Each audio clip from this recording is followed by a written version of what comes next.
देशामध्ये आणि राज्यामध्ये ज्यावेळेस वेगवेगळ्या आपत्ती येतात, मग तो भूकंप असेल, पूर परिस्थिती असेल, अतिवृष्टी असेल, त्यावेळेस जे आहे साईबाबा संस्थांनी नेहमीच मदत केलेली आहे.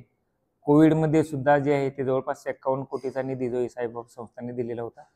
कोल्हापूर, सांगलीमधली पूर परिस्थिती असेल, केरळमध्ये पूर परिस्थिती असेल, त्यावेळेस साईबाबा संस्थांनी मुख्यमंत्री सहायता निधीला जी आहे ती मदत केलेली आहे.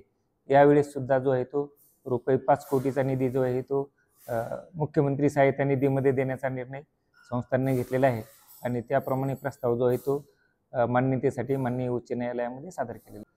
आणि पुरामुळे जे आहे ते मोठ्या प्रमाणावर शेतकऱ्यांचं नुकसान झालेलं आहे, पिकाचं नुकसान झालेलं आहे, जनावरं जे आहेत ते मृत्युमुखी पडलेले आहेत, काही ठिकाणी मनुष्यहानी सुद्धा झालेली आहे. मोठ्या प्रमाणावर ही नैसर्गिक आपत्ती आलेली असल्यामुळे साईबाबा संस्थांनी जे आहे ते 5 कोटी रुपयाचा निधी जो आहे तो मुख्यमंत्री सहायता निधीसाठी देण्याचा निर्णय घेतलेला आहे आणि या संदर्भाने प्रस्ताव जो आहे तो माननीय उच्च न्यायालयामध्ये मान्यतेसाठी सादर केलेला आहे.